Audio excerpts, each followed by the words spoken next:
মুদ্রণ যন্ত্র আবিষ্কারের পর প্রথম কোথায় কোরআন মুদ্রিত হয়?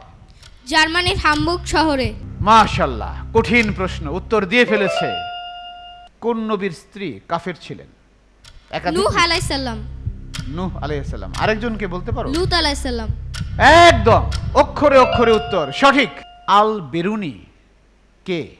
মিশরের একজন বিজ্ঞানী ও ভূগোলবিদ। Right answer. পূর্বে যেটি অস্ট্রেলিয়া মহাদেশ ছিল, এখন সেটি কি? একটি ওশেনিয়া। কন্টিনেন্ট। আবার বলো। ওশেনিয়া। ইয়েস, এটাই ঠিক, ওশেনিয়া। ইউনিসেফ জাতিসংঘের একটি প্রতিষ্ঠান, এটা আসলে কাদেরকে নিয়ে কাজ করে? চিলড্রেন। হ্যাঁ, আত্মবিশ্বাস সহকারে জি, সঠিক উত্তর। বাংলাদেশের আবহাওয়া অধিদপ্তর কোন মন্ত্রণালয়ের অধীনে? প্রতিরক্ষা। আবহাওয়া অধিদপ্তর প্রতিরক্ষা মন্ত্রণালয়ে? জি। কেন, এটা জলবায়ু মন্ত্রণালয়ে থাকার কথা না? না। তারা অনেক কনফিডেন্ট। ইয়েস, প্রতিরক্ষা মন্ত্রণালয়।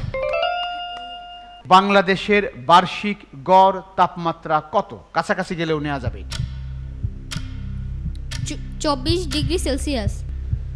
আমি বলেছিলাম কাছাকাছি গেলেই নেওয়া যায়। হ্যাঁ, ঠিকই বলেছে, 24।